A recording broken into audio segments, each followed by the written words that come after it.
अस्सलाम वालेकुम जुले। क्या यूटी एडमिनिस्ट्रेशन लद्दाख के ट्राइबल राइट्स पे हमला कर रही है? क्या हमारे राइट्स हमारे आंखों के नीचे से हमसे छीने जा रहे हैं? जी हाँ।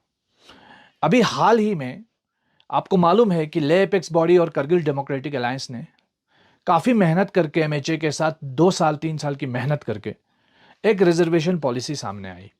और उस पॉलिसी के अंदर हमने देखा कि जो 80% रिजर्वेशन लद्दाख के एसटी होल्डर्स को मिली, और जिसमें 4% एएलसी, 10% ईडब्ल्यूएस, 1% एससी और 10% जो हमारा 5% हमारे जो डोमिसाइल होल्डर्स को मिली। लेकिन उसके बाद हमने देखा कि जिस तरीके से कॉलेजेस के अंदर कॉन्ट्रेक्चुअल पोजीशंस के लिए रिक्रूटमेंट हुआ, उसमें साफ तौर पे ये देखा गया कि लद्दाख के की जो रिजर्वेशन पॉलिसी है उसको बालाए ताक रखा गया। ना जो नई रिजर्वेशन पॉलिसी उसे फॉलो किया गया,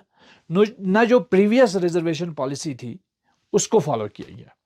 आपको मालूम है हमारे कॉन्स्टिट्यूशन में आर्टिकल 15(4), आर्टिकल 15(5), आर्टिकल 46 के अंदर शेड्यूल्ड ट्राइब लोग हैं, उनके लिए एक्सेस दिया जाए और उनको हायर एजुकेशन में अपॉर्चुनिटी मिलनी चाहिए।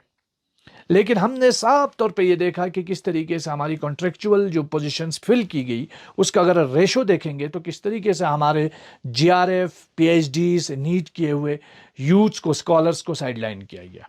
आपको मालूम है लद्दाख में इस वक्त हमारी फर्स्ट जनरेशन पीएचडीज की जा रही है, और उन्हें भी इस यूटी में सबसे बड़ा जो नुकसान हुआ कि अब इन्हें धीरे धीरे उनकी पोजीशन से महरूम रखा गया है। आप आते हैं यूनिवर्सिटी के अंदर, अभी हम सुन रहे हैं कि वहाँ पे भी इस वक्त इंटरव्यूज हो रही हैं, लेकिन वहाँ पे भी हम देख रहे हैं कि किस तरीके से हमारे जो रिजर्वेशन पॉलिसी है उसको इम्प्लीमेंट नहीं किया जा रहा है।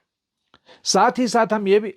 जबकि ये मालूम है कि जो हमारा जो कॉलेज है, हमारी जो यूनिवर्सिटी है, न ये स्टेट यूनिवर्सिटी है न ये सेंट्रल यूनिवर्सिटी है, इस वक्त ये कॉन्स्टिट्यूएंट कॉलेजेस है जो लद्दाख के ग्रांड इन एड से चलती है, और यूजीसी के गाइडलाइन के मुताबिक जो भी कॉन्स्टिट्यूएंट कॉलेजेस हैं, इंस्टीट्यूशंस हैं, उनको वहाँ के स्टेट की रिजर्वेशन पॉलिसी इंप्लीमेंट होना लाजमी है, ये कर सकते हैं। लेकिन हम देख रहे हैं कि किस तरीके से लद्दाख के स्कॉलर्स को साइडलाइन किया जा रहा है और अपनी मन मर्जी से रिक्रूटमेंट हो रहा है, और लद्दाख के लोगों के साथ नाइंसाफ़ी हो रही है। मेरी हमारे दोनों सीईसीस जो यूनिवर्सिटी काउंसिल्स के मेंबर हैं, और हमारे ऑनरेबल एमपी जो हमारे पूरे लद्दाख के एक ही मेंबर पार्लियामेंट है, जो आवाम के नुमाइंदे हैं, उनसे भी गुजारिश है कि वो इस बात का संगीन नोटिस लें,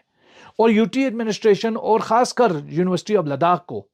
इस पर, हायर एजुकेशन अथॉरिटीज़ को इस पर क्लियरिफिकेशन देने की ज़रूरत है कि क्यों ये रिजर्वेशन पॉलिसीज़ या प्रीवियस रिजर्वेशन पॉलिसी इंप्लीमेंट नहीं हो रही है,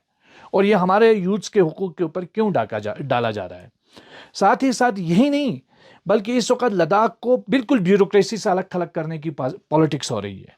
हमें मालूम है कि बहुत सारे डिपार्टमेंट्स में, चाहे वो इंजीनियर्स हो, रेवेन्यू डिपार्टमेंट हो, जहां बहुत सारे हमारे ऑफिसर्स हैं जिनका प्रमोशन ड्यू है, प्रमोशन नहीं करके उनको एडिशनल असाइनमेंट दे करके रखा जा रहा है, और ना कोई उनको मॉनेटरी बेनिफिट मिलता है, ना सर्विस बेनिफिट मिलता है, और वो पोजीशन ऐसे ही रहती है, और एक एक बंदे को 2-2, 3-3 चार्ज दे करके इस यूटी को चलाया जा रहा है, जबकि ये सारी पोजीशंस खाली हैं। यहाँ रिक्रूटमेंट हो सकता है क्योंकि ये सारी वैकेंसीज अभी इस वक्त तक खाली है। पुलिस के अंदर देखें, जो 80s के भर्ती हुए हैं उनका आज तक प्रमोशन नहीं हुआ है, और आज भी वो अपनी प्रमोशंस की गुहार लगा रहे हैं। कुल मिला के ये कि हमारी यूनियन टेरिटरी एडमिनिस्ट्रेशन, जहां हमारे लैंड राइट हमसे देने में वो फेल हो गई है, जहां हमारे दूसरे डेमोक्रेटिक राइट्स जिसमें रिप्रेजेंटेशन की बात है वो देने में फेल हुई है, वहीं दूसरी तरफ हमारे पढ़े लिखे नौजवानों के ऊपर भी एक किस्म का हमला हो रहा है, जहां हमारी रिजर्वेशन पॉलिसी को और ट्राइबल राइट्स को नज़रअंदाज किया जा रहा है। और आपको बताता चलें कि जिस तरीके से, जिस मेहनत से ये रिजर्वेशन पॉलिसी आई है,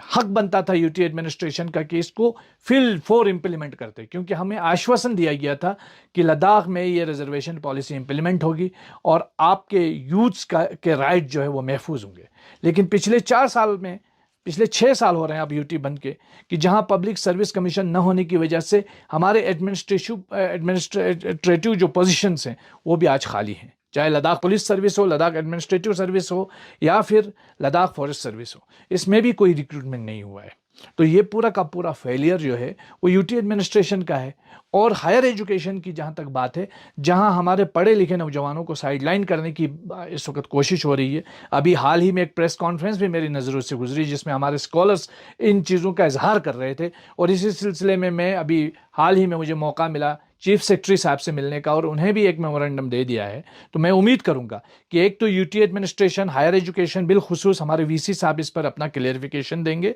और साथ ही साथ जो हमारे यूनिवर्सिटी काउंसिल्स के मेंबर हैं, खासकर हमारे ऑनरेबल सीईसी एमपी साहब भी इस मसले को संगीनी से उठाएंगे, ताकि हमारे लोगों के राइट्स महफूज रह सकें, हुकूक महफूज रह सकें। खुदा हाफिज, जय हिंद।